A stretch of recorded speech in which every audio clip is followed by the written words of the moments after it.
This is the Canon C70 and this is the RED Komodo. Each have RF mounts and can create epic cinematic footage, but which is best for you? Well, at the end of this video, you will know exactly which camera is the best option for you and which one I personally acquired for my projects moving forward. Now, I've been receiving many requests to compare these two cameras on my social media at Dave Mays, and to be honest, I feel it isn't fair to compare image quality because they are both very different.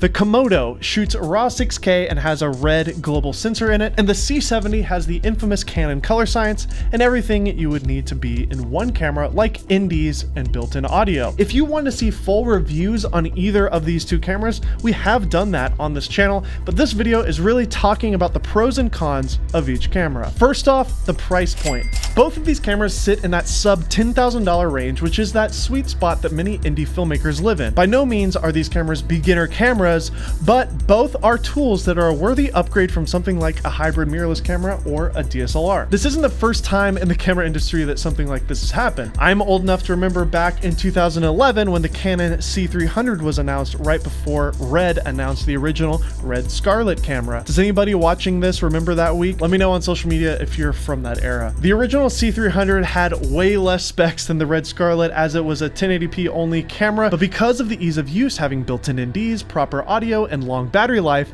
it seemed as though Canon succeeded in that competition because the RED Scarlett was too much of a watered-down cinema camera, and the cinema people were using RED Epics anyways. Again, we're talking about back in 2012, things were a little different. Well, here we are again, and I believe it's a similar debate. The Canon C70 is really what we needed after the EOS R5 overheating disaster, and the RED Komodo is again a watered-down version of RED's higher-end cinema cameras. Or is it? See, the RED Komodo is an interesting little beast because it's one of the few cameras on the market with a global shutter. It's also super tiny and can be put into tiny little areas really easily. It also has an RF mount on it, just like the C70, so it works great with all sorts of adapters and native RF lenses.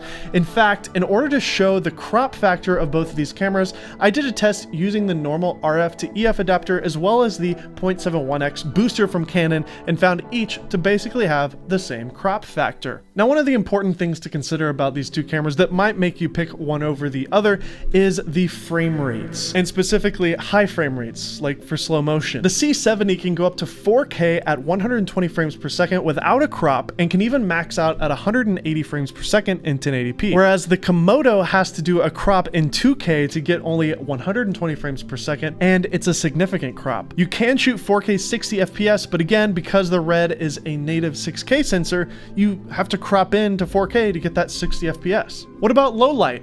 Neither of these cameras are that great for low light purposes. However, the C70 easily takes the cake for being better in low light. Yet again, it's nowhere near what an A7S camera can do. 12,800 is the maximum ISO that the RED can go to, and 12,800 on the C70 actually looks usable, whereas on the Komodo, not so much. Once you get into the higher ISOs on the C70, however, the noise looks really digital, and I personally wouldn't go past 10,000 ISO if I could help it. Color science is a tricky subject, and one that often comes up when talking about either one of these cameras. The RED color science is very unique and probably one of the biggest selling features of the Komodo. Not only is it lusted after in the Hollywood arena, but it's also something many higher end content creators and freelance shooters love as well. With the Canon C70, it also looks great, but certainly doesn't have that it factor the RED has, in my opinion. The camera is able to shoot 10-bit 422 C-Log, which is Canon's flattest profile, but it doesn't give the flexibility of RAW nor the mojo the RED has. That doesn't take away from the fact that the DGO sensor, dual gain output sensor, which we talk more about in our full review video, link in the icon above,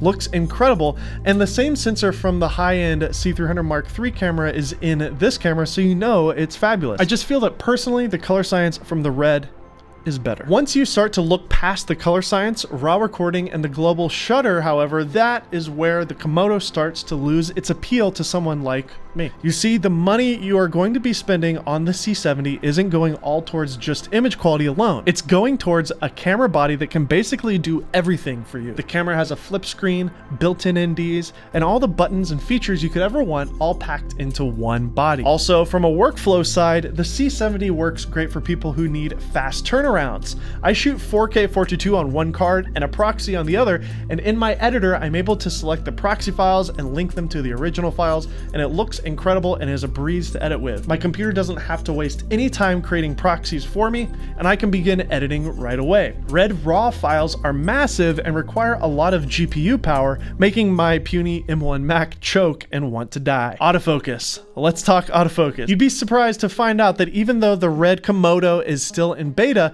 the autofocus test that we did with both the booster and the standard EF adapter worked really surprisingly well. I was able to easily touch the screen and lock focus on my subject, and it didn't have to do too much hunting. There's no face tracking, however, and it's still a work in progress, but if you are a content creator, you can still use the camera by yourself by using the amazing RED app on your phone and controlling all your settings as well as focus from your phone. Canon is known for having incredible autofocus, and it's no surprise that the C70 has good AF. But it's the face-only mode in the C70 that really stood out to me that has been on other Canon cinema cameras before. Basically, what happens in face-only mode with face tracking is the autofocus works on, well, face only. Meaning as soon as the camera sees a face, it locks on and tracks, but as soon as the face leaves the screen or turns around, the camera stays where it focused last. This is basically the perfect hybrid of what I love about manual focus and autofocus. I feel that when the focus is constantly tracking from the face and the background and all over the place, it can feel amateur and lazy, but having a feature like this is truly unique and something that I hope other camera manufacturers start implementing in other cameras moving forward. Audio inputs on the C70 are also great as well. We get the ability to record up to 4 inputs, and you can control channels 1 and 2 manually on the back, and you get 2 mini XLR inputs and a traditional 1/8 inch jack for standard microphones like the Deity D4 Duo or something like that. Preamps sound great, and it's a real treat to use. There's also a timecode port in the front of the camera, giving you the ability to jam timecode from a recorder or other timecode device. The built-in ND on the C70 is also really great. It has the ability to go from 2 stops all the way up to 10 stops of built-in ND right behind the lens. The RED Komodo doesn't have anything like that built in, but you can get the RF to EF adapter that has a variable neutral density filter built into it. The global shutter on the RED Komodo, though, is fantastic. I don't think the rolling shutter is much of an issue on the C70, but there is some sort of feel that global shutter gives the image quality of the Komodo that has just an inherent cinematic look to it that I can't really put my finger on. It's just something you feel. That's called motion cadence. And the RED Komodo has incredible motion cadence, and that's something that's really unique to that camera. It really comes down to what kind of filmmaker are you, and or what kind of projects do you want to be doing in the future. If you're more into narrative filmmaking, music videos, and high budget looking projects, then the Komodo will serve you well and give you the most flexibility and color and pure image quality. It's also much smaller and can be kitted out however you want to suit your needs, making it a more modular option. But if you are someone who needs a solid workhorse, the Canon C70 is for you. It performs so strongly in every area, which is why the camera I chose to use on my personal projects moving forward is the Canon C70. That's right. In fact, this entire time I've been shooting on the C70. See, look, there it is. There's the C70 in the autofocus. See, it looks great, right?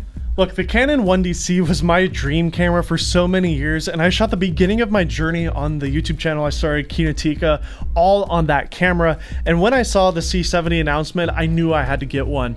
It upgrades all the things I wanted my 1DC to be, and with the booster on the C70, I get that full frame look. The built-in flip screen and autofocus is a game changer for YouTubers like me. I do wish the camera had some sort of still image capture for thumbnails and Instagram posts, but I do carry around my Olympus EM1 Mark III everywhere. I'm a huge fan of this camera still. Ideally, a Canon EOS R5 and a C70 would be a nice pair, but I don't have the cash to buy that camera. The truth is, either one of these cameras is a great purchase, and both will be a beastly tool for the next 5 to 10 years. If you don't follow me on social media, will you please do it? I would love to connect with the Indie Mogul audience and be your friend. Shoot me a DM and tell me where you come from, what you do. I'm serious. I'll respond and would love to be friends with you on the internet. At Dave Mays on Twitter and at Dave Mays _ on Instagram. At least for now. I would love to remove that underscore one day. By the way, a website is so important to have for your work, and if you haven't already done it, you should absolutely create your own website from our sponsor today, Squarespace.com. Whether you get a RED Komodo or Canon C70, you will need to have a place for your clients to communicate to you, to see your reel, to learn about your creative process. But you and I are video nerds, not web designers. That is where Squarespace comes in. If you use our link, squarespace.com/IndieMogul, you can save 10% off your first purchase and build your own custom website and snag that perfect domain to show off your reel or short film you've been working on. I know for me personally, I have gotten many freelance jobs by simply having a website and putting my location in that website. That way when clients who are from out of town are looking on Google for a local shooter, they can find your stuff on Google because you have a website. Social media is important, but having a website makes you official. If you don't have a website or just need to give the one you got a facelift, then use our link down below, squarespace.com/IndieMogul, and get started now. Save 10% when you use our code and save energy learning how to build a site when you use Squarespace. Thank you, Squarespace, for sponsoring this video. Thank you guys for watching this video and all the videos that I've made here at Indie Mogul. I'm your host, Dave Mays, and I'll see you real soon. Bye.